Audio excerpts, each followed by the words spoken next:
Oh, we get the stream. What's up, man? We're here getting this stream game popping. All right, get a little light on, player. Man, don't feel like I'm lit right.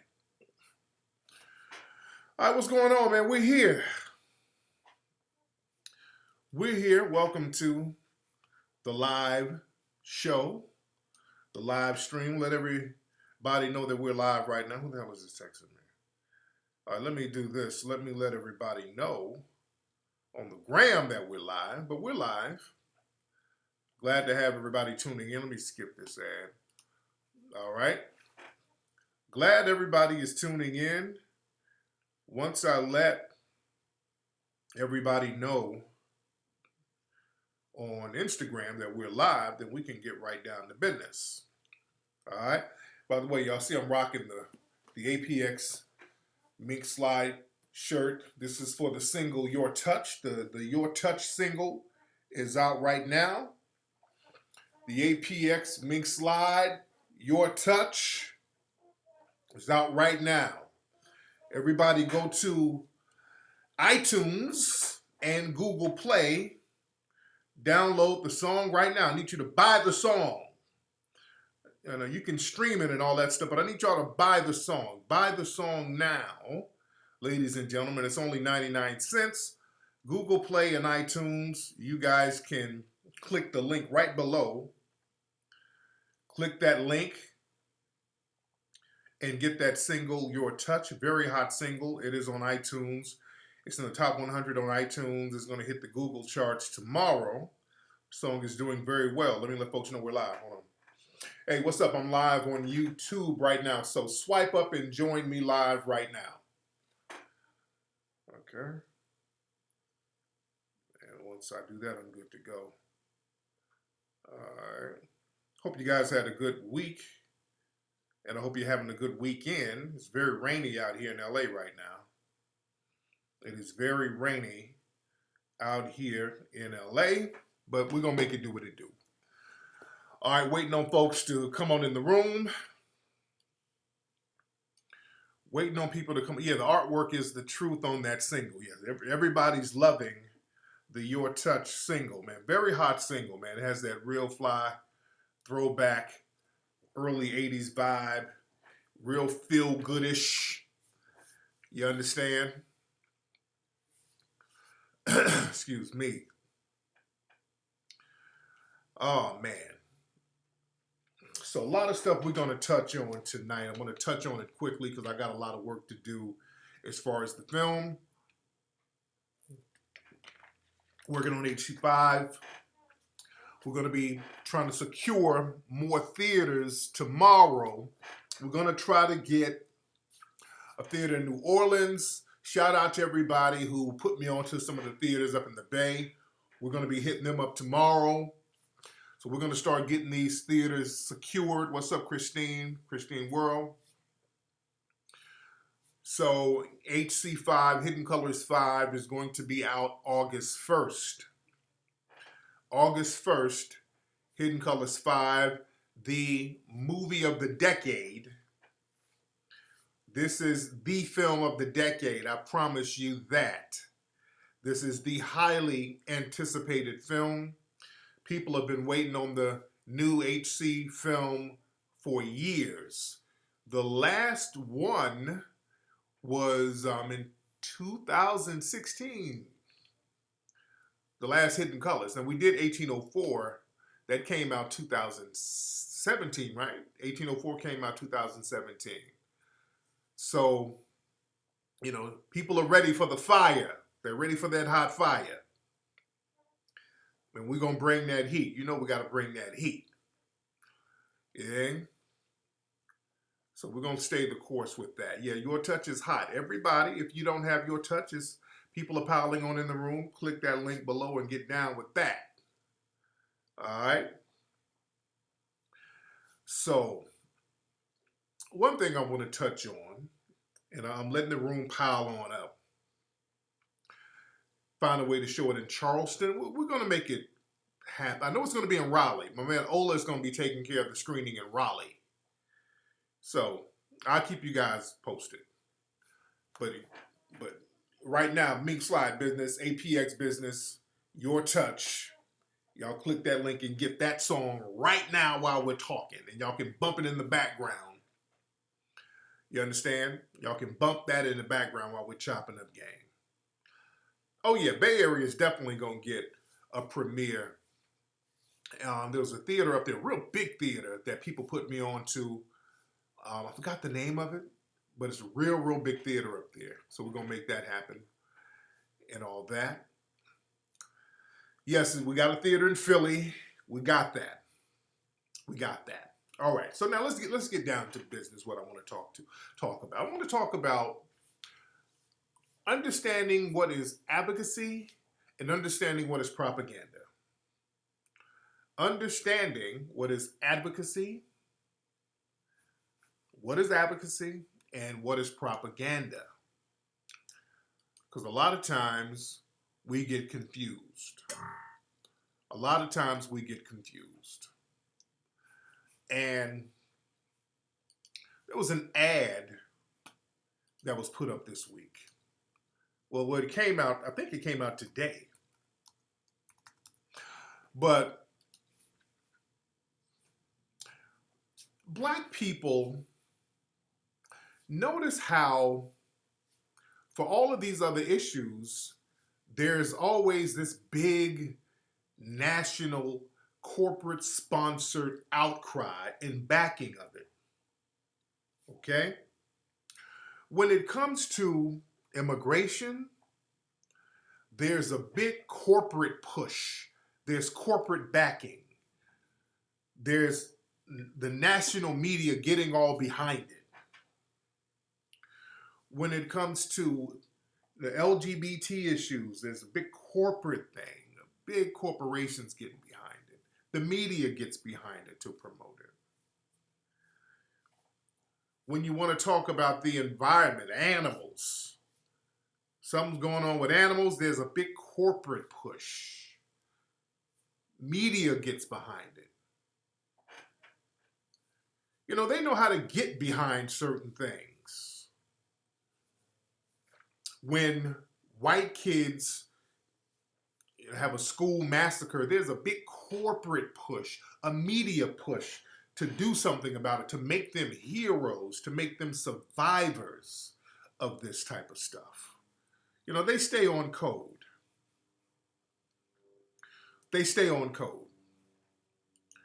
And that's the strength of systematic white supremacy, them staying on code.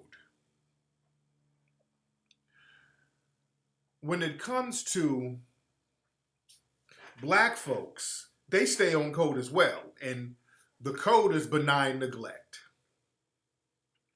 When it comes to us, they stay on code, and that code is to keep the system of benign neglect going. And always justify the harming of Black people. This is the media. Understand, the media has consistently justified the harming of Black people. They've been very consistent.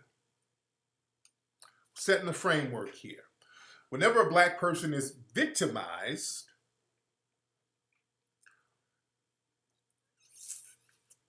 they always criminalize the Black person. If a white person victimizes a Black person, they always find ways to justify it and to give them a pass, no matter how heinous the crime is. Another example, Dog the Bounty Hunter, and I've talked about Dog the Bounty Hunter before. I keep seeing stories every single day talking about his family and how his big fat mayonnaise wife has cancer, something. She's some kind of cancer. I don't really give that much of a damn about it, but I just keep hearing stories pop up about it. I don't know if she's in remission, if she's cured. I don't know, but I keep seeing these sympathetic stories towards Dog the Bounty Hunter and his family. He's beyond just a huge bigot. He's a hardcore, deadly, dangerous white supremacist. That's why we got to stay on code, and we have to control the narrative.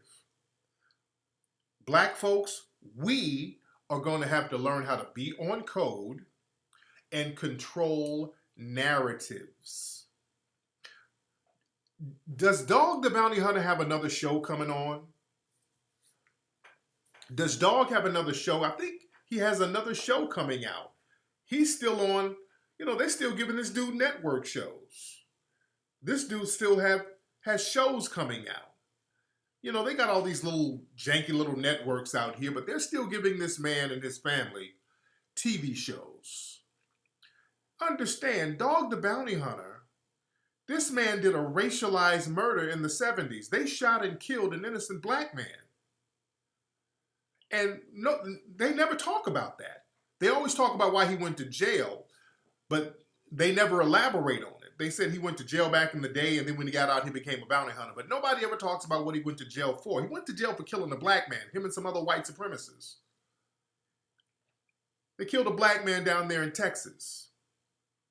They stay on code with each other.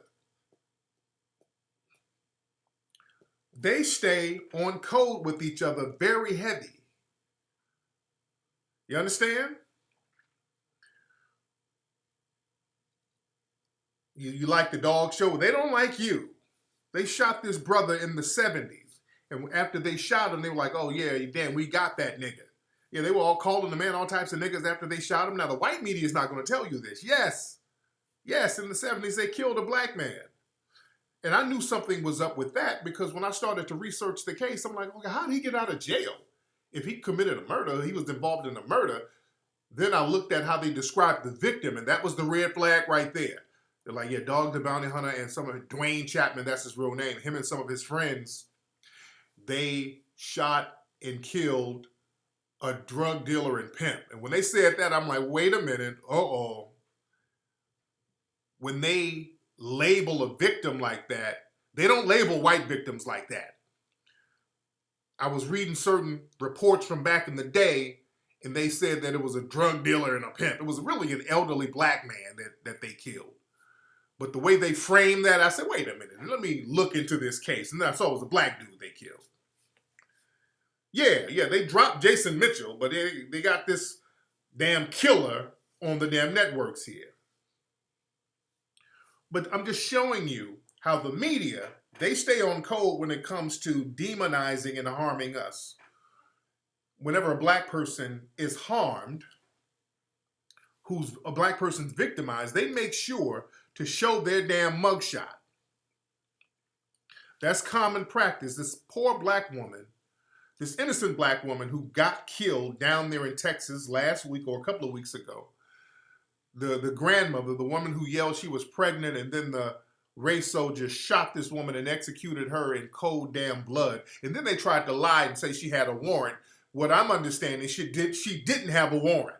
See, they have to criminalize you somehow. That's why they kept rolling out her mugshot. They kept rolling out that woman's mugshot. That was a victim. Now, there's plenty of other pictures of this woman, and we've been showing the pictures of the sister. But they had to make a point to show her mugshot, meaning, okay, this was a criminal, and criminals deserve to die. But Sister Pamela Turner. You see? They have to create the narrative that this black person is a criminal, and criminals are supposed to die. That's the white media staying on code. You understand? Now, this guy right here, this is a race soldier who went into a black woman's house. He was having an affair with this black woman. He was stalking her or whatever. And the word, I think she was about to expose their affair. So this white man broke into her house and shot her in the back of the head. Ladies and gentlemen, this is the photo that they're running around in the media showing. This is it's damn near parody how they're doing this. This race soldier, he's a former cop. Well, he ain't a former cop, he's still a cop. But he shot this woman in the back of the head. Now he was arrested and he was charged. He actually has a mugshot out there, but instead of showing his mugshot for shooting this woman in her head, they show a picture of this dude on a damn pony holding a baby. You see how on code these people are when it comes to being against us? These people are hella on code when it comes to being against us. Okay? So let's go back to the corporate thing. Whenever black people are suffering, whenever we are shot down like animals out here in these streets, there has never been a national outcry to help black people or to punish the people who's harming us. There's never been a national outcry for that. There has never been a national outcry. When we want fair housing, the benign neglect policy is still there. We're still ignored. When we want resources for schools, black people get ignored. When we want employment opportunities, we're ignored. But the minute an issue about sexuality, whenever that comes up, all of a sudden, they roll out the red carpet and we get all types of backing with that. We're the first people that they push out there. They push us out there in the forefront. Now, people, is this advocacy or is it propaganda? We got to ask that question. Why that? And I want to talk to my LBGT brethren and sisters in here. All of a sudden, when it comes to sexual preferences, all of a sudden, we're told by the dominant society, the corporations, and the media, drop everything. I know y'all been out here in the streets marching for justice and jobs and equality and education and the punishment of race soldiers and your kids getting killed and you ain't eating and you ain't got proper housing. I know that, but just drop all that. People over here, there's some black folks who want to have sex with the same sex, so let's prioritize that. We talking about reparations. I mean, we got politicians dancing around, literally dancing around reparations. We're out here heavy and they're dancing around reparations, but let's prioritize your sexual preference if you want to be with somebody within the same sex group. I want my LBGT brothers and sisters to come in here. And now this ad came out today. This ad right here came out today. This is from Gillette. All right? This came out today. And I put this all on my social media. We've been having a deep discussion about it. Gillette releases ad with trans man, quote unquote, shaving for the first time. Gillette has released a new advertisement featuring a trans man shaving for the first time as his father looks on with pride. Okay. All right. So we've been having a deep discussion about this on my social media. All right. Now, I've seen a couple of attention-whoring people hop in the comments because all we're doing is asking questions. See, we're having an intellectual conversation right now. We're asking questions. That's why I would love for some LGBT black folks to chime in because they put this ad out here so that a discussion can be had. And there are a lot of black people in the black LGBT community who always say we want our voices heard. We want our voices heard. All right, let's hear some voices. If you want to not be ignored, okay, let's not ignore it. Let's talk about this. See, people, you can't have it both ways. See, a lot of people play this little attention whoring game. They'll say, well, don't ignore our group. We're our own group. Don't ignore our group. Okay, we're not ignoring you. Let's talk about it. So what's going on with this? Oh, man, y'all homophobic by talking about me. You can't have it both ways. Because we're asking questions. And we were going back and forth with people on my social media. We're not being accusatory. We're asking questions. This was created to create a conversation. You want us to discuss what you got popping? Let's discuss it. And if we discuss it, oh, y'all being homophobic about it. No. You ain't, no. Now you're attention whoring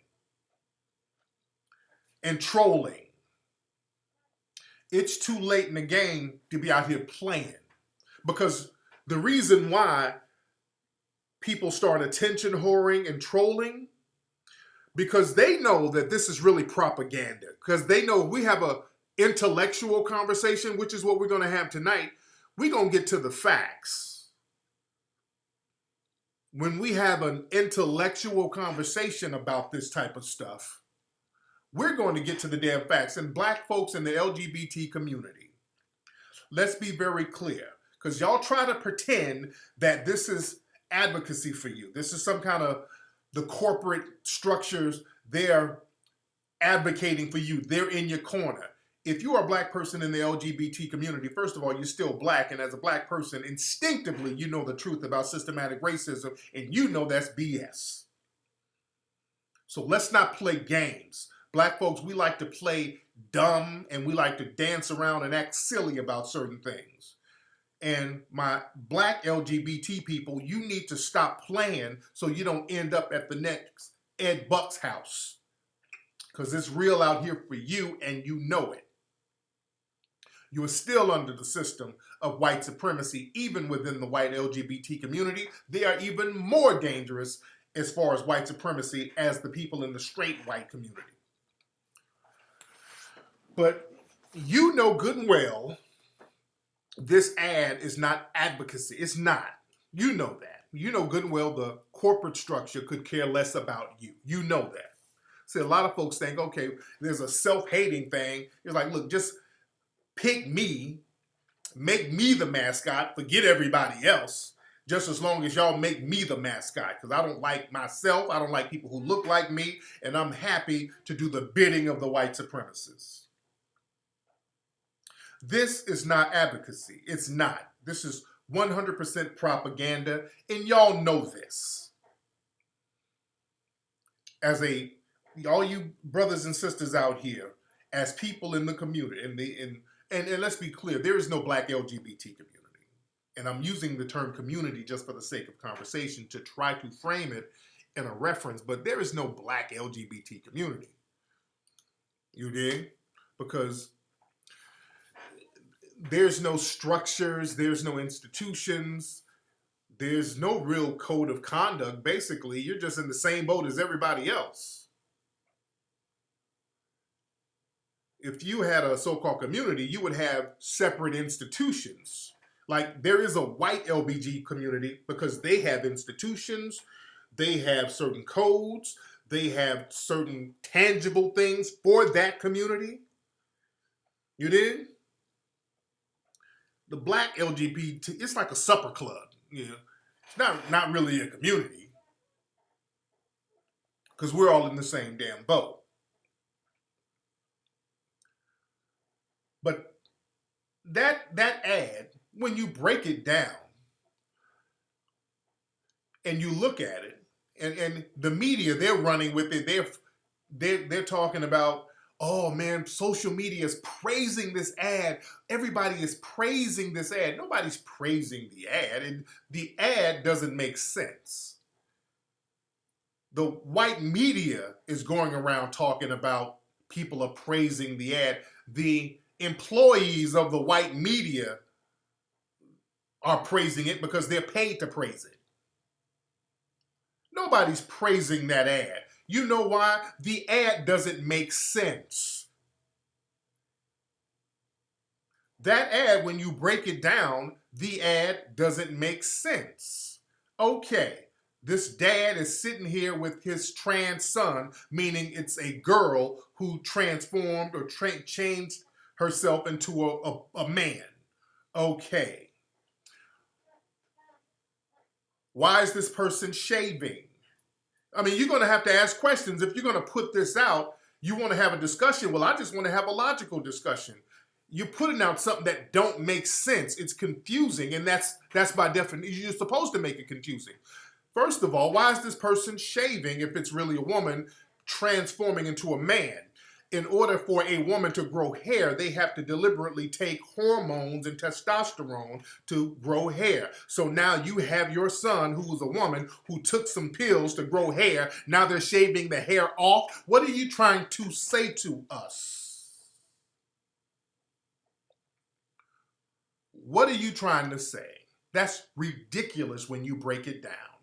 It's confusion. It's confusion. And that's by design. When you break it down logically, that don't even make sense. So why are you crowbarring that agenda? It's silly when you break it down. So why would you take some pills to grow hair and now you want to make a big deal about shaving it off and your dad is sitting there proud because you done shaved the hair off that you took hormones to grow in the first damn place? What the fuck you telling us? The hell are y'all trying to force feed us?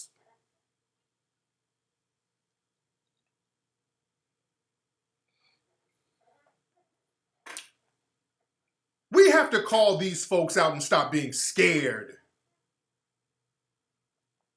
We have to call these folks out and stop being scared with this mess that they're trying to force on us. Don't even make no damn sense.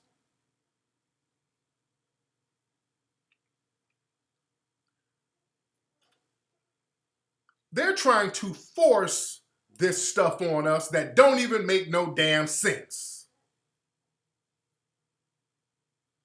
Now let's go get real deep. We're going to get real deep tonight about this. Why is Gillette promoting this? Why? They could have easily had a black dad teaching his teenage son to shave, but that would just be too damn right. That would just make too much sense. And you can't make sense within black society. You can't make black society make sense. Everything has to be confusion, up in the air, nothing. It's supposed to not make sense with us. But let's break this down. Gillette. Gillette is pushing this. Okay? The company Gillette is pushing this. Now, we got to understand chess. The white supremacists, they play chess.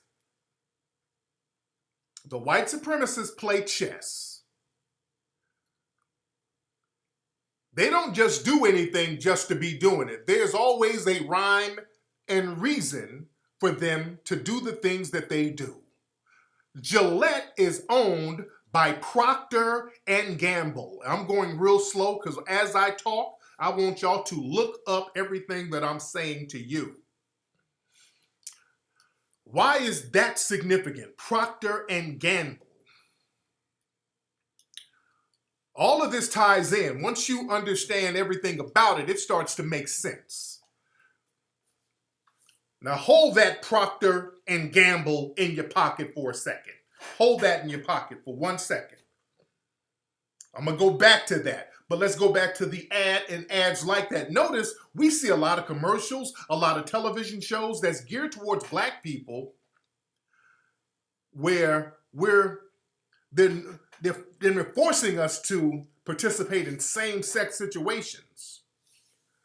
They're forcing black people, and I've been playing, we play cartoons where they're showing little boys with two daddies and two mommies. All the black kids got two mommies and two daddies. I mean, they're really forcing this on black society. At the same time, they're trying to force white women to have babies. See, the white supremacists are trying to procreate, and they're coming up with ways to stop us from procreating. And when they promote same-sex relationships, that slows down black procreation.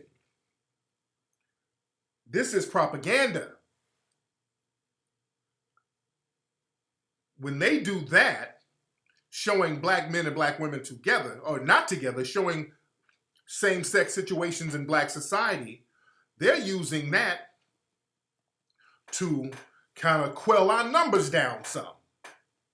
That's exactly what this is about. These people are running around here with white genocide. They're out here banning abortions. They're going out of their way to make sure that white women have babies. They're going around here talking about how they ain't going to be around in the next 40 and 50 years and all this stuff. They're going to be the minority. So do not think for a minute these people are not inflicting plans on us. And this is one of the plans. If they promote same-sex situations for black society, and notice it's heavy in black society. Every time you see the Met Gala, you see all these award shows, they don't have white men running around there in dresses. They always got black men running around there. So they're trying to say to black society, this is what you should do. This is who you should be. They're not doing this in white communities. They're just not doing it. They're forcing it on black communities. So that right there is letting you know what's happening. And the fact that they don't force anything that we need, that we've been asking for. They don't force these reparations on us we've been begging for. They don't force no justice. They don't force anything, but they're forcing this and we ain't even asking for it. Black folks ain't saying, hey, yo, we need more gay representation. We need more LGBT. We ain't asking for that. They're forcing it on us. They're ignoring all the things that we need. And the fact that they have to force something on you, the fact that they're forcing anything on you, that's never really good for you. When they force things on you, that's never really good for you. But they don't show, you don't see mainstream white people, especially white actors, running around in dresses. No white man. You don't see that. They don't show that. They have a defined community over here, but they don't put that in their mainstream white community. So they got all these ads, every ad, every television show with black folks, they always have same-sex situations. They're just really, really, really, really driving that home. And now this ad right here. And they made a real big deal about putting out this ad right here. And they had the media backing and the corporate backing. Now, let's go back to what I was saying. Gillette is owned by Procter and Gamble. Now, why is that significant? Procter and Gamble, one of the heirs to Procter and Gamble was Dr. Clarence Gamble. He died in 1966. But he was one of the early heirs to Procter & Gamble. He shares the name. A few weeks ago, if you remember, I read a letter that Dr. Gamble and Margaret Sanger were sending back and forth to each other, where they were talking about exterminating the Negro race. This is very well documented. I keep saying Charles, forgive me, Clarence Gamble was a eugenicist. Clarence Gamble from Procter & Gamble, he used the resources from Procter & Gamble to promote the eugenicist movement. At the time, they called it the Negro movement. They wanted to wipe black people out. They wanted to exterminate black people. You can look all this up. This was before they called it Planned Parenthood. It was the American Eugenics Society. Then they ended up calling it Planned Parenthood because they changed the name to Planned Parenthood, I think in 1942, because remember, that whole eugenicist movement, they were all clicked in with the Nazis, okay?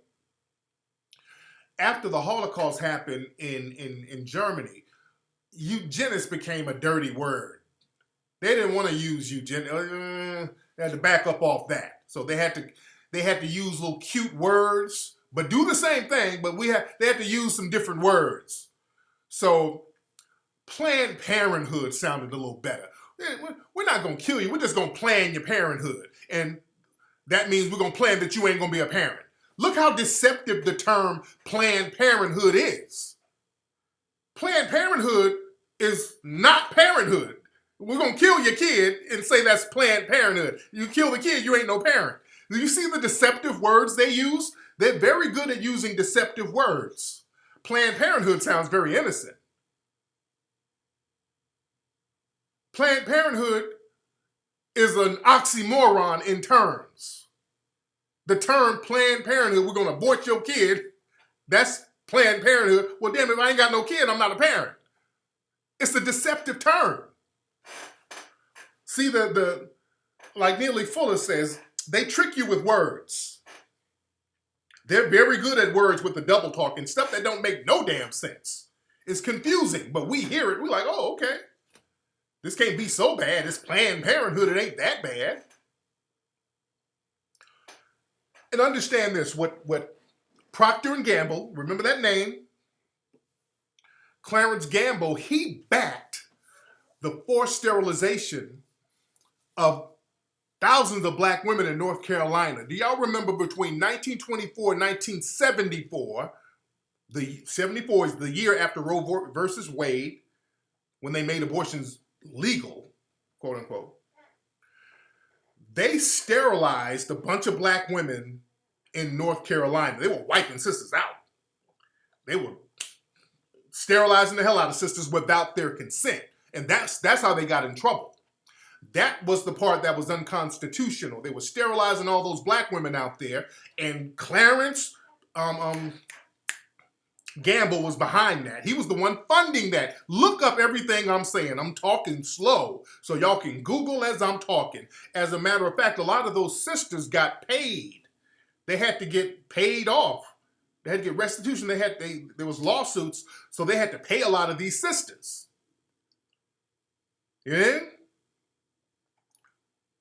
They had to pay a lot of those sisters for getting sterilized against their will out there in North Carolina. Look that up. And if you're from North Carolina, you know what the hell I'm talking about.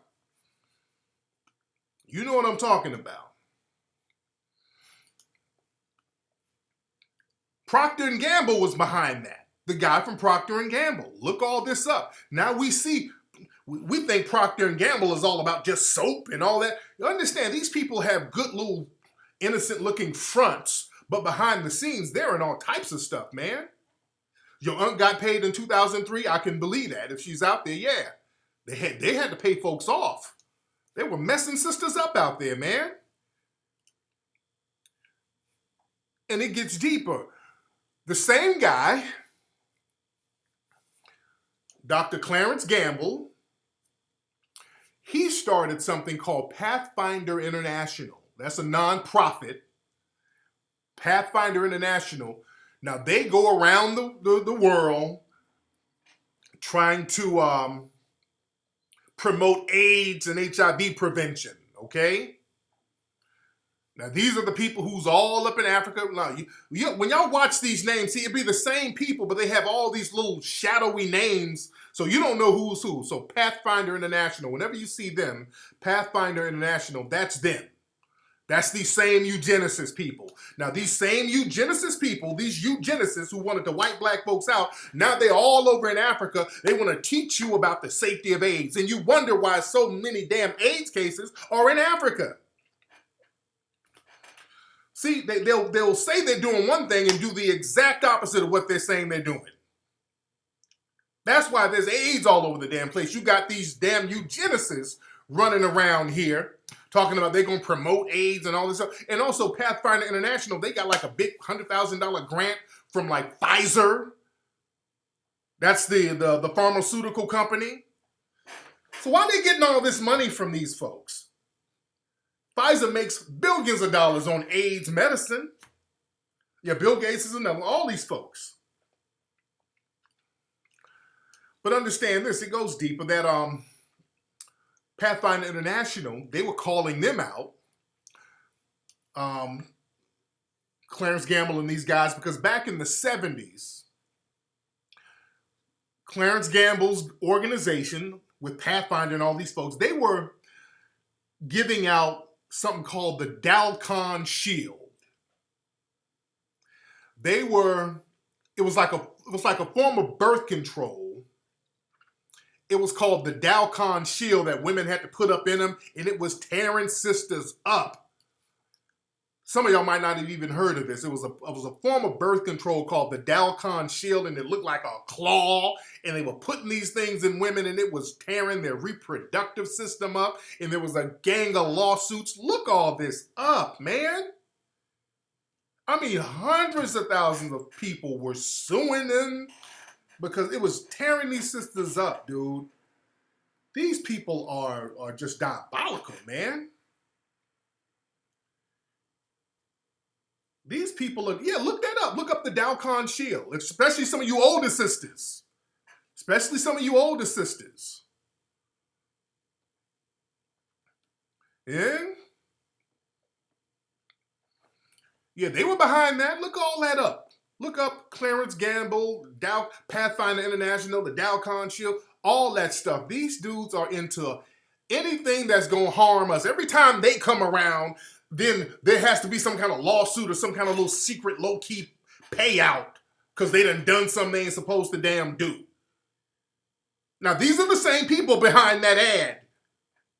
You understand me? These are the same people behind that ad. So now these same people who have a nefarious history, just decades and decades and decades of just detriment to black society. They're over in Africa wreaking havoc. They've wreaked havoc over here, documented, lawsuits being paid out. All of a sudden, hey, black folks, we got something else for you.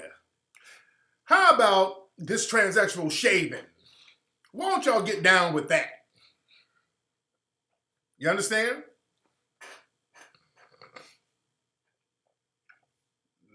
Man. So this is why we got to understand propaganda. We have to understand when people, again, they'll say one thing and act like they're being an advocate and they're doing everything to wipe you out. That's how white supremacy works. They come as a friend and they'll be working behind the scenes to take you out. They come in with smiles. Just like with the Tuskegee thing. They were going to the black men down there in Tuskegee and said, we're going to give you a shot that's going to help you. Now, I know we got you down here in Jim Crow, Tuskegee. We've been depriving you of rights. You can't drink from a water fountain. The kids here in Tuskegee don't have adequate schools. We might lynch some of y'all every blue moon, but we're here to help right now with these needles. We got these needles and we're going to help you today and give you some shots that you really need because we got to change your heart. Now all of a sudden everybody got damn syphilis. Because remember, it wasn't just the men. The men were going home having sex with their wives. So now that thing was being spread all over the neighborhood out there. You understand? When people try to come to you telling you something is good for you and they don't have a history of doing good things for you, we always have to look at it sideways. And there's nothing wrong with that. They'll try to shame you and be like, oh, you're a conspiracy. You're a conspiracy theorist. You damn right. Just like with these vaccines. Nobody should be messing with these vaccines. That's why they're trying to force the vaccines on you. Now, they know those vaccines have a negative effect, particularly on black boys. So there's a reason why they're trying to force this stuff on us. You understand? And when we try to discuss things like this and bring the receipts for brothers and sisters who might be in the LBG black community, y'all need to listen to that and take heed to it and don't be just running your goddamn mouth for attention. Just being oppositional for the sake of being oppositional because you know being oppositional will give you attention. Because that was a problem. We were trying to have a discussion like this online on the social media earlier, and we had a bunch of people in here attention whoring, just being contrary for the sake of being contrary. And that's the thing, black family. We got to get off this attention starvation thing. We're so starved for attention. What's up, the sportsman? How are you? We are so incredibly starved for attention. And when I see black men engage in that type of attention whoring behavior, that's a very bad look. And we got too many black men who engage in that. That's something that's going to have to stop. Because we can't handle the business we need to handle if we have dudes out here being feminine, getting into woman-like activity. Because attention whoring, that's some stuff that women do. Yeah, keyboard banging, talking dumb online, trying to clout chase.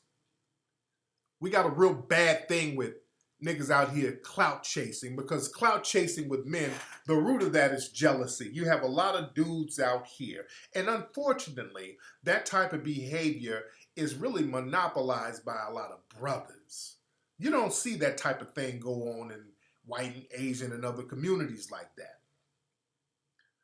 That's something, a habit that black men are going to have to get the hell out of their system. We got too many, I ain't talking about all, but we got too many black men out here trying to do goofy, feminine stuff to clout chase. We got that basketball wife mentality, I call it. If you see another black man come up or do well, other dudes in black society feel like they have to somehow leech off this guy in order to get some shine for themselves. And the way they can do that is by having a fake beef with them and trying to antagonize that person. And I saw something that I really don't like with there's a rapper named DaBaby. The brother named DaBaby, I think DaBaby is from North Carolina. Now, DaBaby, this young man, he's a young dude, and he's doing his thing, and I'm proud of that guy. Any black man who has talent, you rap, you sing, you perform, and you doing your thing, and you coming up, I take my hat off to you. But you got a lot of dudes now who's from, I guess they're from his area, so they hating on dude. Because sometimes when you come from a small city or small town or whatever, you got people in your area who's around you, and they see you shining, they don't want to congratulate you. It's like, okay, now you making, oh damn, you done came up and I'm still here, so you done made me feel inadequate. So this guy was at a Louis Vuitton store, and some guy who's been having some kind of online beef with him. This guy was out here clout chasing some random dude, and the dude was clearly trying to just get some clout online. So he's following DaBaby around at the mall, and yeah, DaBaby here, he ain't shit. So then, DaBaby and I guess the guy with DaBaby, I hate calling the nigga DaBaby. What's his other name? I don't like calling another man DaBaby. Yeah. But the dude, the rapper DaBaby, put hands on the dude and damn near knocked him out, beat the brakes off dude. And this dude is still online trying to clout chase.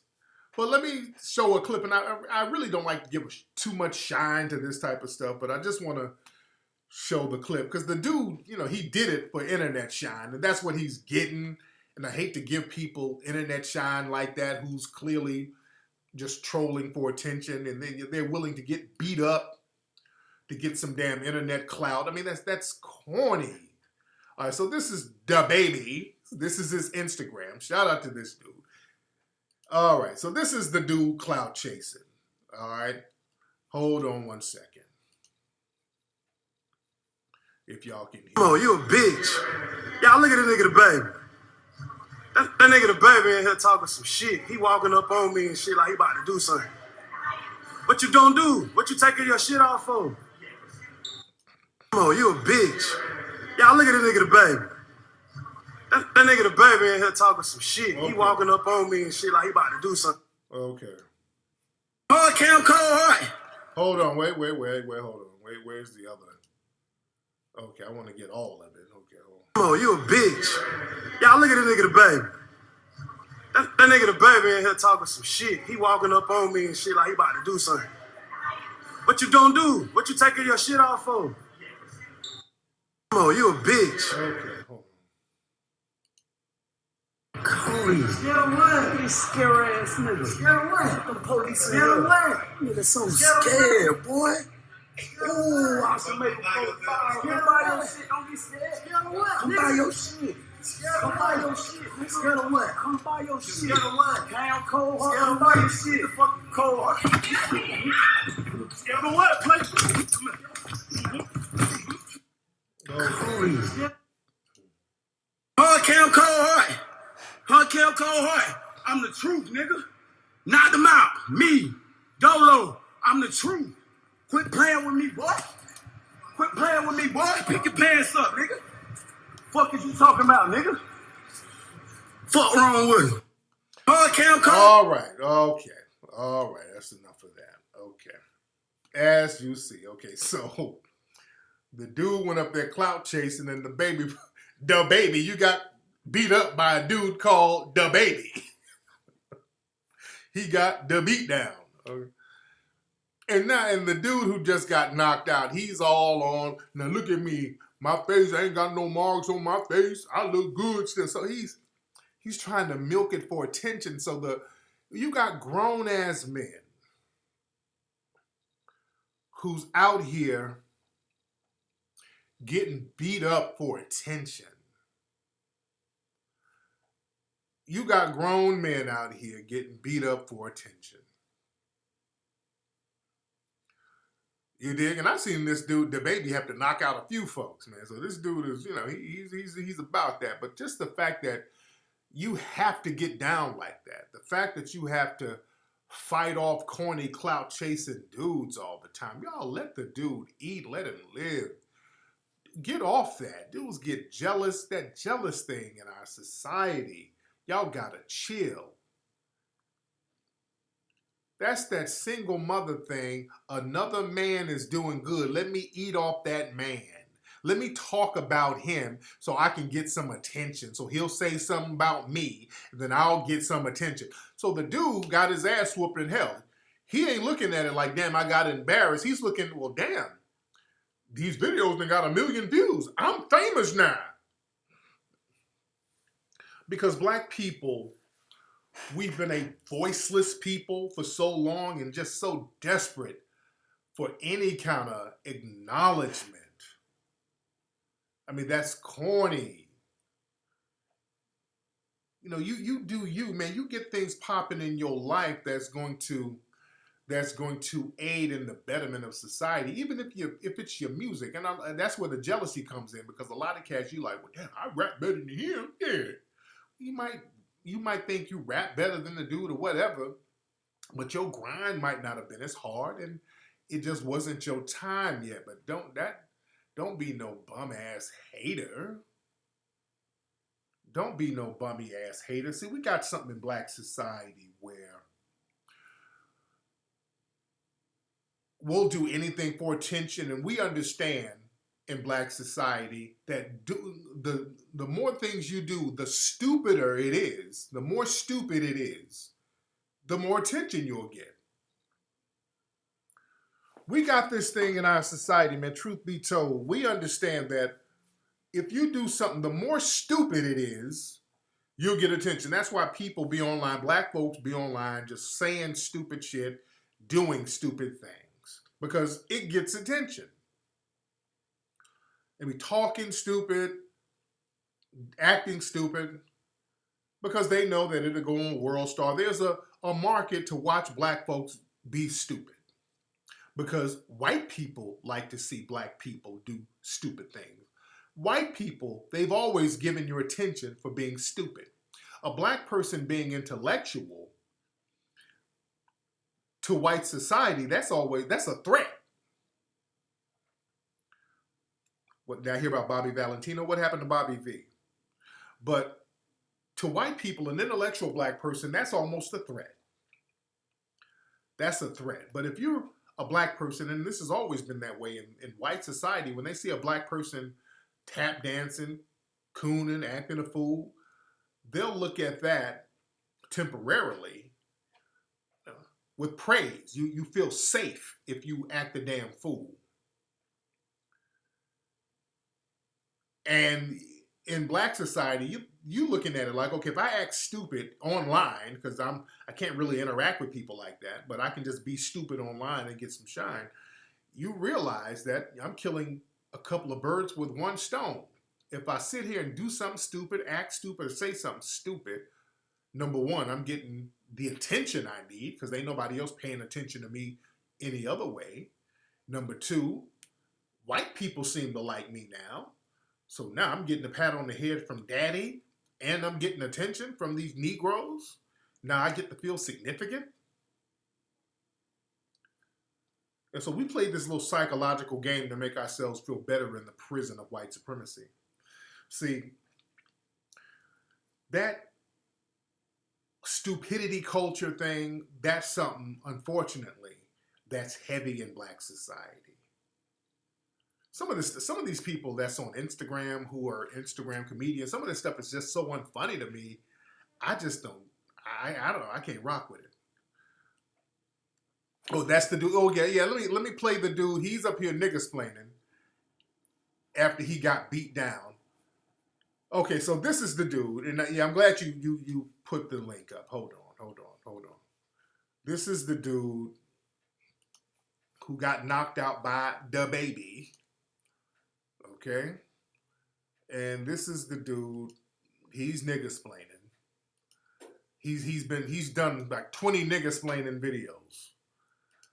Okay, so this is the dude here. Hold on. And let me put y'all little niggas on same. This what a real nigga look like, nigga. Yeah, all that. Take his jump to the chin. You feel me? Face all y'all niggas, all that shit. Where y'all want me to go hide, nigga? Ain't nobody finna hide, nigga. If anything, I want my one. That's what a gorilla look like, niggas. You feel me? And all y'all niggas, oh, he gonna be fucked up in the morning, though.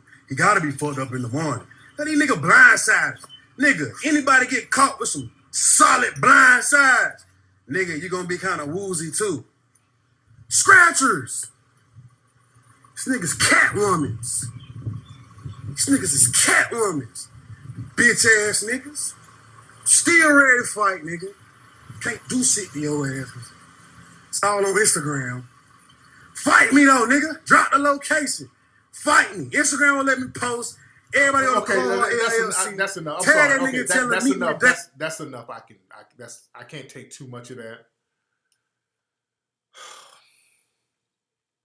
That's what we have out here now, right, man? We got. I can imagine a lady having sex with this dude. You got beat up and you still out here running your damn mouth. And this is what these dudes who talk tough online. That's what happens when you see them in person. You throw them fangs on them. They never have hands. He out here trying to nigga-splain that L he took. Desperate for attention. Shout out to South North Carolina. I know he don't represent y'all, man. But that's why y'all got to nip stuff like that in the bud. Dudes like that running around, that's fuckboy shit. And the problem is, understand this, there's always been fuck niggas. There's always been busters in the neighborhood. There's always been that. The problem is, busters have the internet now. That's the problem. Growing up, we always had these little sucker-ass dudes. You know, they couldn't really come out and talk all that yin yang, because people would immediately put hands on them. But now they got the internet, so now they'll go outside when ain't nobody out there. You see this dude, he was out there, ain't nobody outside. So now they go somewhere on an empty street and talk. Yeah, I'm on the block. It's like 6 a.m. I'm out here, you know. So now the internet has enabled a bunch of sucker-ass stuff like this. You dig? But the fact that dude is nigga-splaining, we don't need that right now. We don't have time for clown-ass, attention-whoring nonsense. Dudes getting beat up for attention. We don't have time for that right now. We need riders. We need men to stand up. We need soldiers. You dig? Y'all dudes stay in the house with all that goofy stuff and stay off the internet. Y'all just wasting everybody's time, clout chasing, being bitch made. You're embarrassing the city. We don't need that. Again, in white society, they don't have stupidity like that that's normalized. The stupidity within white society, they make it a novelty. See, in black society, we got people just constantly doing stupid shit. They got whole pages dedicated to stupidity, just the stupidest thing possible they do. White society, Asian society, other society, they don't have that. They don't have that. You can't go around white society just being stupid for the sake of being stupid. You'll do it temporarily as a novelty, but the novelty will wear off. For example, the Jackass TV show, those guys would do all those old stupid stunts. Now, that was funny for a little while, but then the novelty wore off, and those guys, you don't hear nothing from them no more. Okay, people are like, oh, we've seen it, been there, done that. All right, now let's go back to business. White guys just doing a bunch of stupid stuff among each other, the novelty wears off. Now, when white people do stupid stuff around us, now people will watch that. Notice whenever they come around us, that's when the stupidity starts. Whenever they come around us, that's when the stupidity starts, and that's when they can get a new leg up. And that's in white society, Asian society. Remember that little Tay, that little Asian girl doing that whole little ghetto routine, which was hella offensive. The minute I saw it, it was very offensive. And I told people that was disrespectful, and black folks thought it was cute. No, she's funny though. No, she is funny though. No, she's not funny. They're insulting you. And then there was video of her brother coaching her on what to say. And he was like, no. Okay, if you say that, you gotta be more ignorant when you say it. No, act more ignorant. Yeah, we like, when they act stupid, they gotta come around us now. Whoa, Vicky. Just come around us acting stupid as hell. To catch me outside, how about that? They gotta come around us with that. Because see, we're the stupid farm. See, we've allowed ourselves to become the stupid farm so everybody can come and drop their stupidity off with us. We got to cut that out. We got to denormalize that. That's something that we're going to have to change within black culture. It's embarrassing. I don't want white folks coming around me with all that yo, yo, yo. I don't like that at all. I'm cool on that. Oh yeah, the chick, I call her Mayonnaise the Stallion. And then the perfect example, and this is another thing, because these people come around us and they'll talk a good game. They'll talk all that yo, yo, yo talk, but they still be team white supremacy. Like this white girl who was rapping, and I call her Mayonnaise the Stallion. Now, I want y'all to listen to this chick. This white girl, she does little rapping videos. I forgot what her real rap name is, and I don't give a damn. But yeah, it's the real Snow Bunny. I hate that term, Snow Bunny. I really do. I really do. But she's rapping, and I want y'all to listen to what she's saying. She's trying to be slick, to nigga this, nigga that. Listen to what she's saying. She's trying to do some kind of all lives matter type of rap, and she's using some random black kid as a prop. I don't know who kid this is, but listen to this. Nigga this, nigga that, cracker this, cracker that. Stop being so prejudiced, man. That shit is whack. I might be white, he might be black, but we bleed the same color, so stop with all of that. Yeah, slavery happened, that might be a fact, but it's 2019 and now look at where we at. Why you asking for my race on job applications? Does it really matter if I'm Chinese, black, or Caucasian? Cops have guns, but don't they all have tasers? Instead of being human pigs, don't pull up out their lasers. All lives matter here, we fighting with each other. It don't matter the color, that could have been somebody's brother. Open up your eyes, the government is winning. Maybe this is why people think the world is ending. A nation that should equal one, the generation that will come. Will you stay to fight or will you just go up and run? All lives matter, and if you feeling what I'm saying, then come hop up on this ladder. We could build this world together. Stop dogging different colors and start making them feel proud. Stop all the hate because it's time to end it now. We are all human beings now. Say that shit out loud. Okay. Nigga this, So, okay, nigga that's that, enough. cracker Okay, this, okay. cracker that. Stop Okay, being hold so on. prejudiced, Let me man. get That this shit off. is whack. I might Okay, be so white, that's enough. he might be black. Okay, so that's enough of Mayonnaise the Stallion. Okay. Now, I hope y'all caught what Mayonnaise the Stallion was saying. I hope y'all caught what she was saying, and this is where y'all don't understand how white supremacy works. So she thought she was trying to be slick by doing an all lives matter, we all in this together type rap. And that what she was spitting was just to maintain white supremacy. Understand, all that nigga this, nigga that, where you at? I'm never impressed by white girls who talk like that. Number one, I've warned guys for years. White girls who talk like that, you better run for the hills. These are the biggest snitches you ever want to damn meet. I'm never impressed when white girls run around, yo, they catch me outside, how about that? Shut your ass up, Becky, and go make you some damn avocado stew. I don't want to hear all that broken English that you don't have. When the white cops come in the room, all of a sudden, you know how to talk white again. You know how to talk white.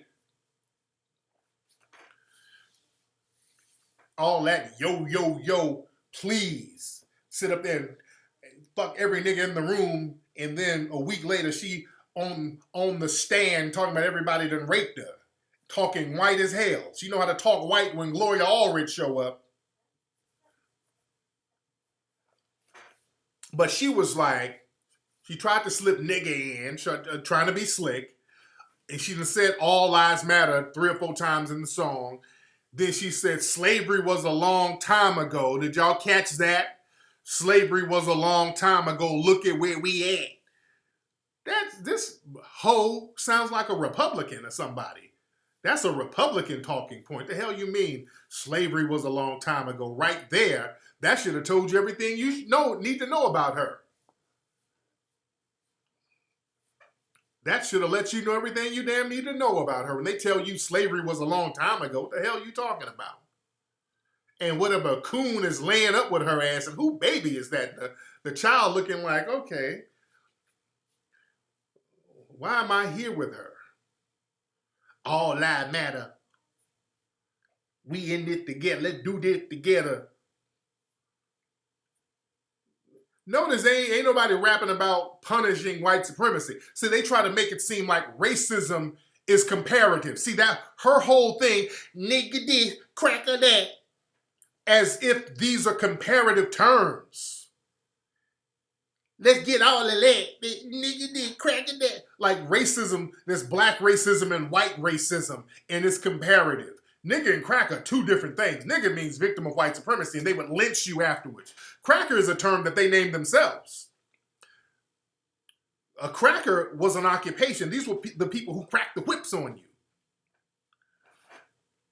So that was never used to demonize anybody. The cracker was an occupation, the person who cracked the damn whip.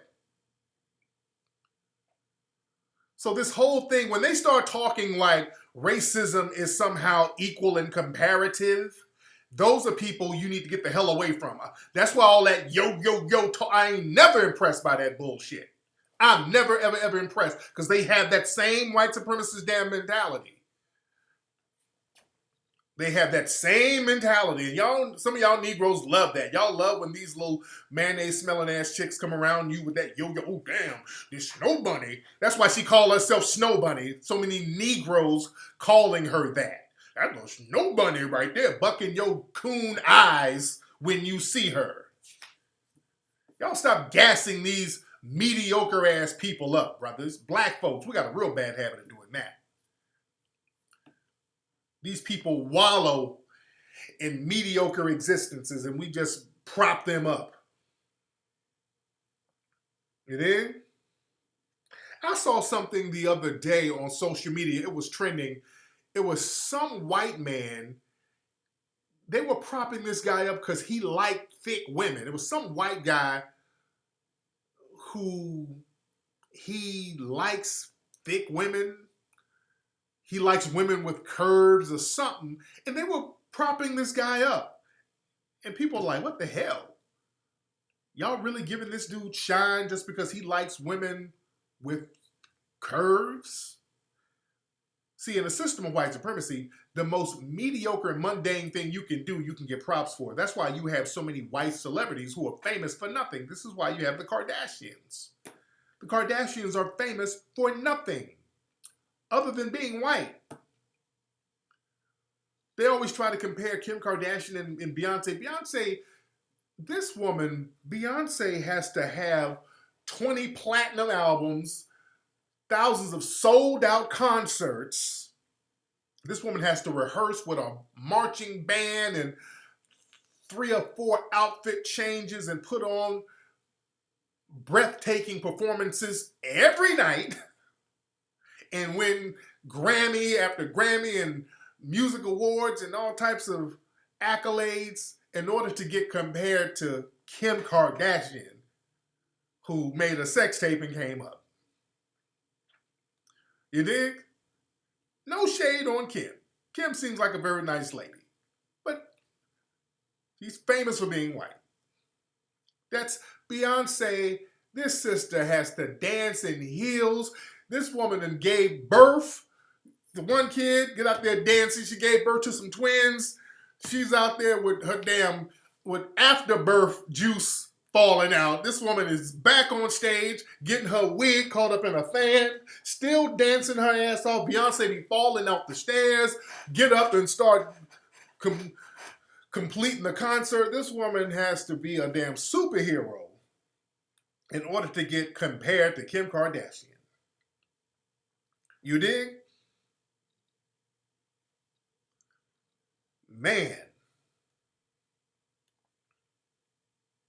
Yeah, you gotta work a million times harder than those in the dominant society. You dig? And that's unfortunate. That is unfortunate. And no shade to her.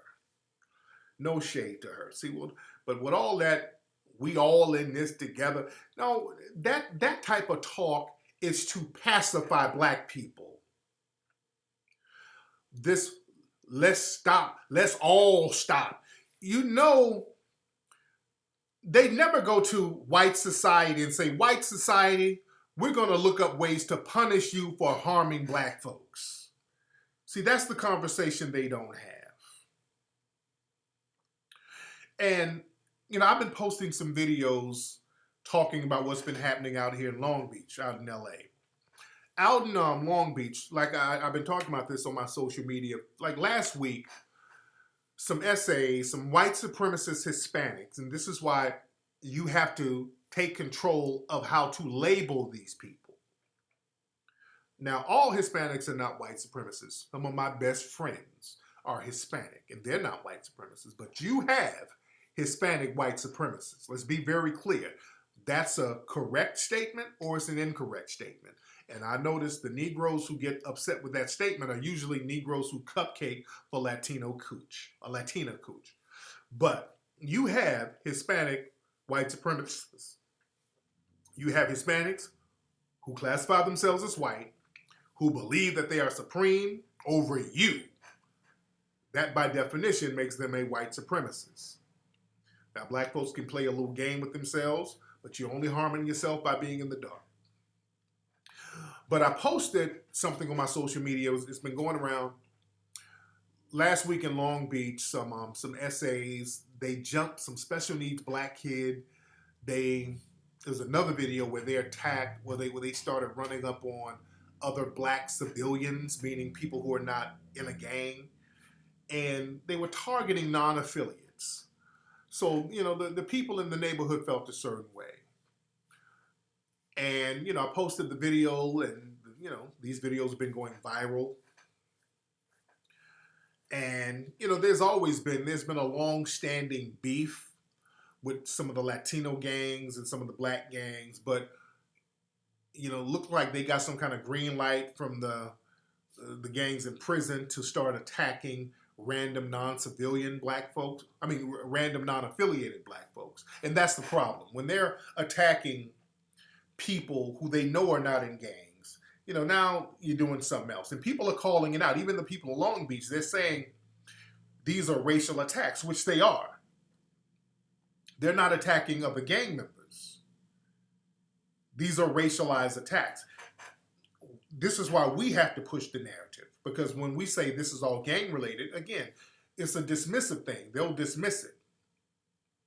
Well, so I posted a video. I'll show it. Some people that show video. Okay, this one video. Well, I'll show what I'm talking about. Hold on. I'll show it, and hopefully I don't. I've been skeptical about showing it because I don't want the thing to get banned. I don't want it to get blocked or whatever. But hold on, let me find where we at. I want to put the initial video. Okay. All right, so let's go through some of my timeline. Okay, to give y'all an idea what I'm talking about. We'll walk it slow. Okay, we'll walk it slow. Okay, this is one of the first videos of the essays jumping it was a special needs kid out there at Poly in Long Beach. All right. Now let's look at this. Hold on. Let me take it back. Okay. So there's no sound on this one if y'all could see it. So they jump in this kid. Yeah, this video has no sound. All right, so they jump in this kid, all the essays, and then the other black kids show up right here. Now the essays are running because the other black kid showed up. All right. Okay, now it's buffering. Y'all bear with me. Okay. Okay. So yeah, so now these little black girls are fighting the essays. So now the little black girls are squadding up on them essays. You dig? All right. So this happened down in Long Beach. So, okay. So now the essays are running because the black kids showed up. Some more of them showed up. All right. Okay. Now there's another video of they running up on some essays. They ran up on a non-affiliate. So you bang? Do you bang? Do I bang? Yeah, so you bang? Do I bang? Yeah, do you bang? I just told you a minute ago I don't bang. All right, do you bang? You don't bang? No, I don't. All right, look, that shit. Fuck class, homie. Fuck niggas. Over side. Wait, why you gotta say fuck niggas? So you saw that, the essay, yeah, niggas Longo, fuck niggers, homie. Yeah, now. So again, these Longos, these dudes are clicked in with the Mexican Mafia, who's clicked in with the Aryan Nation. So they're clicked in with all of these white supremacist gangs. So they run it up on non-affiliates. You see that? The brother's like, I don't bang. So now they trying to get buck. You see what I'm saying? They trying to run up on non-affiliates. They can't, because they know who not to run up on. You know who's who out there in Long Beach. And that's cowardly to me. And to everybody. So now a lot of the parents and a lot of the OGs are kind of watching the kids, walking them home, making sure they get home safe. And now, and this is an essay from prison. He's like, yeah, he's an Eastside Longo. Yeah, I'm out of prison soon. For you females who are Mexican, date your own race. Those mayates belong in the zoo. If you're seen, that's black. If you're seen with one, you're going to be green lighted. So he's threatening Mexican girls. These dudes are mad because Mexican girls are, banging brothers out there. But now they've been catching, the essays been catching these guys slipping. All right? So the essays, not the essays, but these brothers been catching these essays slipping. Hold on. All right? So now, because don't think it's all one side. Now, I posted this video up. I posted this up of the brothers catching them essays. So now the affiliated cats, and you can't see their faces, so which is good. So now these affiliated cats are catching these essays slipping in retaliation. So I'm just reporting the news here. I'm just reporting the news. So these affiliated dudes are catching the essays.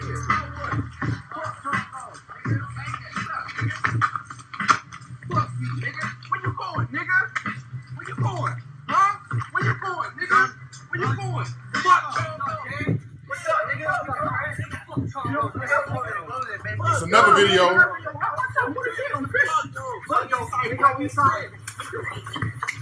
Called another one.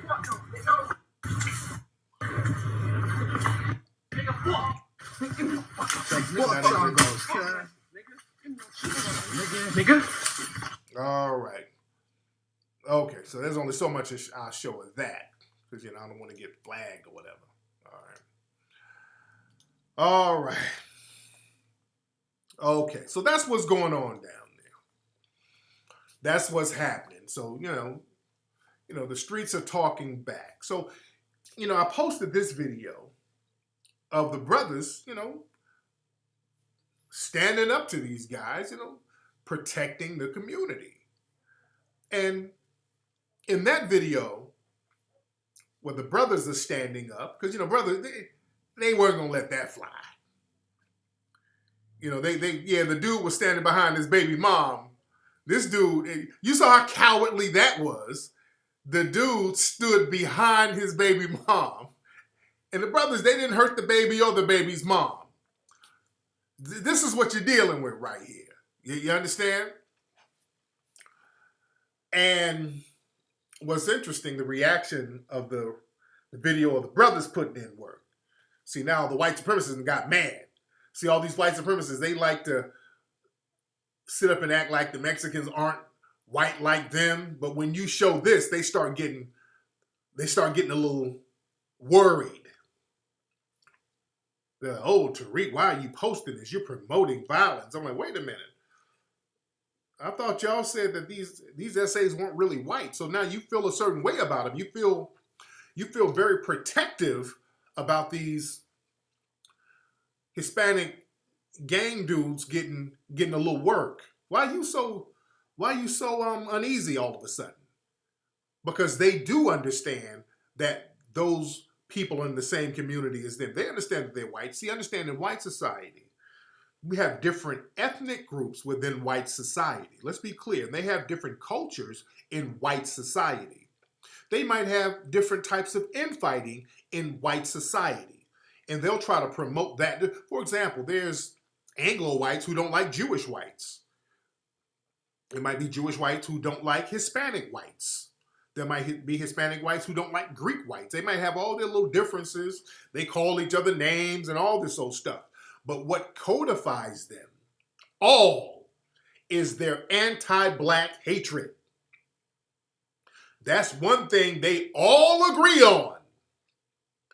That's the thing that brings them together. Don't you ever forget that. Don't let them and their little beefs and differences throw you off. You see them beefing and they're like, oh man, he's a spick, he's a beaner, he ain't that, he's a this, he's a that, that's a Guinea, Italian Guinea. They throw all these little racial sounding names towards each other. They still know that they're white at the end of the day, and they will codify their energy against you. That's the glue that ties all of them together, their anti-black hatred. You dig? So don't you forget that, black folks. So that's why those white supremacists, they saw brothers running up on them essays, giving them that work. Now they feel uneasy. They're like, oh, because they're like, if brothers run up on one right group, if brothers will retaliate against one white group, that means they might do it to another white group. So then they get on alert. They're like, oh, wait a minute now. We have our little differences, we build the wall and all that, but hey, we don't want them brothers standing up to them, though. Remember, they'll talk all that build that wall stuff and then go kick it with George Zimmerman. See, George Zimmerman, he's proven himself to be a thorough anti-black white supremacist. You understand? That's why they like Zimmerman and Yanez. That's why them attacking us is how they get into the good graces of white supremacy. You better understand that these people practice white supremacy, and these attacks that they're doing, the racial attacks, those Cubans are the worst, by the way, with that. You understand? So, you know, not only are the other white supremacists feeling uneasy, yeah, there's a couple of black folks, and not just black folks, fake white liberals too. They're all up in the page. They're all up in the comments section. Well, let's not fight hate with hate. Two wrongs don't make a right. You know, this is what they want. Everybody fighting. We shouldn't give them what they want. Who is they? I don't want to hear none of that. I don't want to hear none of that kumbaya talk. I don't want to hear all that let's not fight with. No. I don't want to hear none of that. Because when these essays were attacking innocent civilians, nobody's going to their community telling them, come on, don't be hateful. Nobody does that. Nobody talks that to them in their community. Even in white society, nobody goes nowhere in white society and tells them, y'all need to stop being so hateful to black folks. It's always them coming to us, telling us not to retaliate.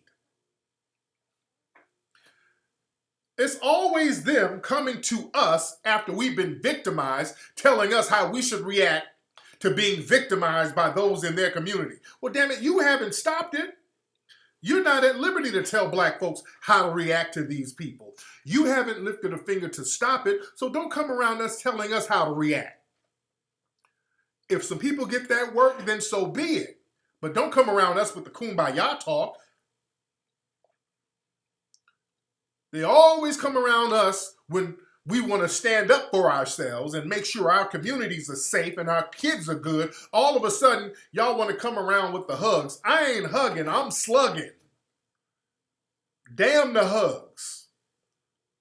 I am not hugging, I'm slugging. Don't come around us with that. And y'all stop falling for that. They sit up there with this anti-black hatred day in and day out.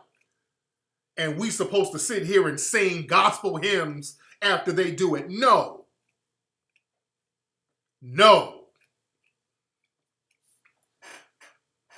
And stop quoting Dr. King and all that stuff. We ain't trying to hear that. And then they trick Negroes. They trick the coons by throwing that Latino sex at you. They're throwing them Latinas at you, and that pacifies Negroes because they know that Negroes are very weak for that Spanish-speaking cooch. That's been a problem for the last, 1,500 years? Not even 500. I would say about 70, damn near 1,500 years. It goes beyond the last 500 years. Black folks, black men in particular, being weak for Spanish-speaking cooch. That's been an issue for black men since the Moors were in Spain. See, when we talk about warfare, we talk about history, we have to talk about what went wrong, what went right, and what mistakes we made. One of the biggest mistakes black folks made, and we haven't shaken off a lot of this stuff, that weakness for that Spanish-speaking cooch. Them Spanish women be pussy whooping Negroes, and they've been doing it ever since the Moors were up there in Spain. When the Moors went to Spain, and they got some of that Spanish-speaking cooch, they start laying up with them women up there. They got weak for that. And what happened was a lot of Moors, they had so many different Moorish kingdoms all around Spain. These dudes had harems of all of these Spanish women. That was their thing, having these big old harems and just fucking on Spanish women all day. You dig? That was a big thing with the Moors. They fighting each other over that. And these Spanish women, some of these women who were in harems, they ended up being the queens to these dudes. They ended up rising up in power. That's where while y'all are here fighting over that damn Spanish cooch, these white women were over there making sure their family was good over there. They were rising up to power, using their position to empower their families. Those women were rising up in them harems, them hoe houses and harems, slowly getting power, slowly bringing resources, slowly telling their families intel, the strengths and weaknesses of the Moors. And eventually they got the Moors up out of there. The Moors had that thing locked down, and the white folks got together, got on code, while these Negroes are fighting over that Spanish cooch, and got them the hell up out of Spain. And that's what the running of the bulls is. You know that whole ceremony they have in Spain, the running of the bulls? When the white people dress up in all white, this is what they do in Spain. They dress up in all white and they get a black bull and run the bull around the city, beating it. That's symbolic of them running the Moors out of Spain. Go Google the running of the bulls. It's very symbolic based on color. They dress in white when they do it. They dress up in white and get a black bull and start running the bull all around the cities in Spain, beating the bull while they're doing it. You dig?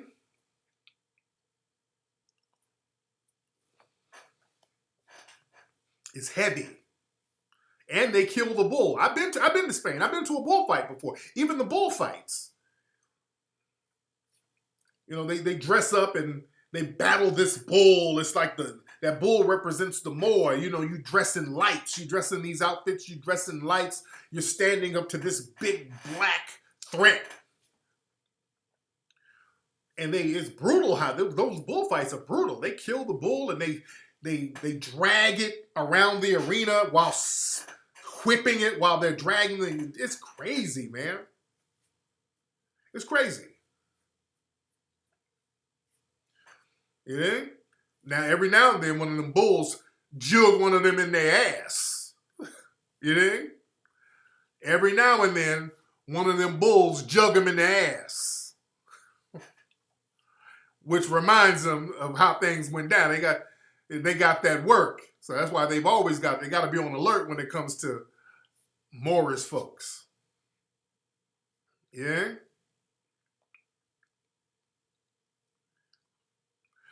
But again, that thing is, black folks, brothers start laying up with them Spanish women, and then you get confused. You start thinking that she has some kind of camaraderie with you, and her camaraderie is with her family. You know, with black folks, understand those Latina chicks, they'll lay it with you just like the Anglo-white women. See, you're like the dirty little Negro secret. See, they like to lay it with you to be rebellious. Just like J-Lo. You know, J-Lo, you know, she went through her rebellious stage dating brothers, you know, with Puffy and all that stuff. You know, like I said the other day, they'll date you, they'll have fun with the brothers, but they gonna end up with a short Luis. They're gonna end up with a little short Latino dude. They always end up with the little bitty Latino dude, Luis, Esteban. They gonna end up with them. Just like J-Lo, laying up with Puffy and all that old stuff. And who's she with now? She got with Mark Anthony. And who's she with now?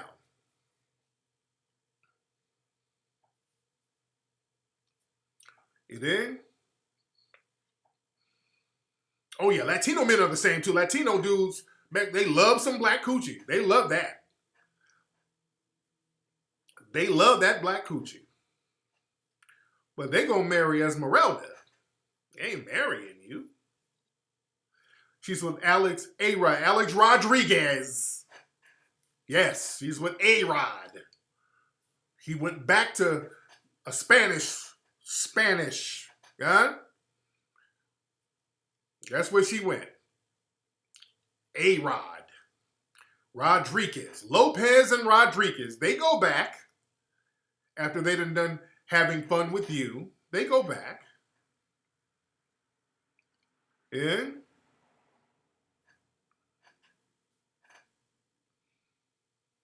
yeah, that's big in their society, marrying other Latinos. They'll have fun with you. They'll have some hood fun with you and get it out their system. Yeah? But they going back. They go back. They always go back. The A-Rod is black. Do he think that? I'm talking about culturally. Yeah, we know that. Hell, J-Lo is black if we want to look at it from that point. I'm talking, have you seen J-Lo before the surgeries? Well, let's stop it. Some of these people, y'all be forgetting. Y'all got to look at some of them baby pictures, like Meghan Markle. Like have you seen Meghan Markle before the surgery? That nigga nose she got, her real nose. Meghan Markle, I mean, she done Europeanized her nose and all that, and they take pictures in certain light. They make sure the lighting is right. Boy, let that hair get wet. Let that hair get misty on Meghan Markle. Well, them edges is gonna get real Africanized. You did? Just like with that baby they had. What's the baby name? Archie? They call it baby Archie. Yeah, they had most of them covered up, but you saw that big Negro nose on that baby. That baby had a Negro nose. That baby nose looked like Tarana Burke. That baby had her nose, that Negro nose from that grandmama. That baby had that grandmama nose. That baby had a soul for real nose. I can't wait to see Archie when he grow up.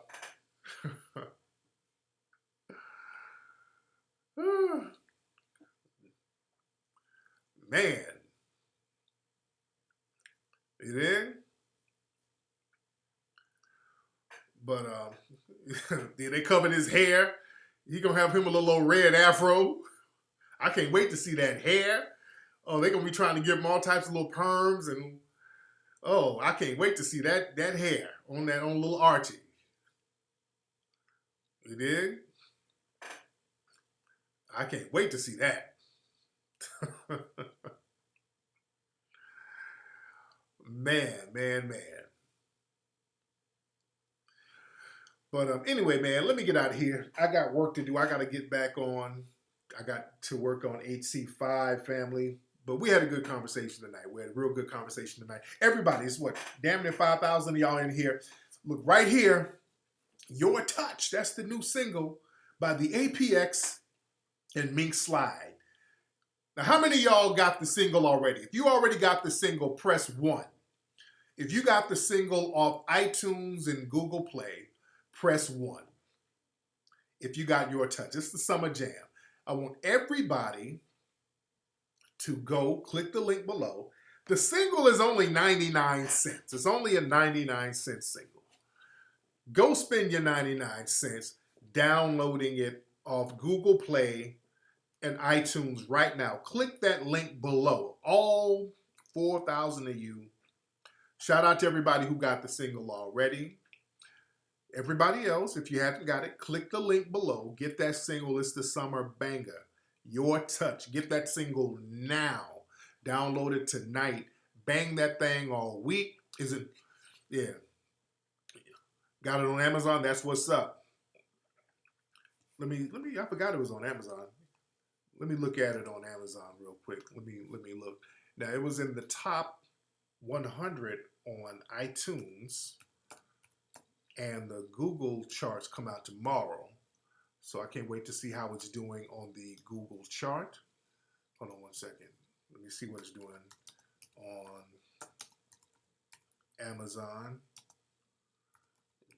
while I'm here. Let me see how it's doing.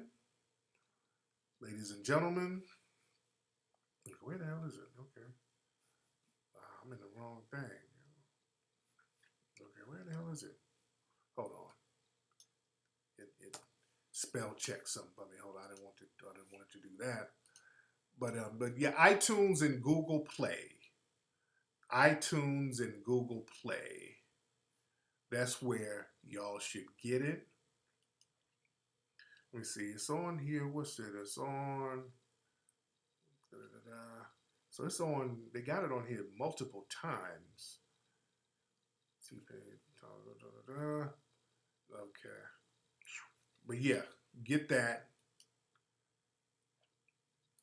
Get it on Google Play and in iTunes.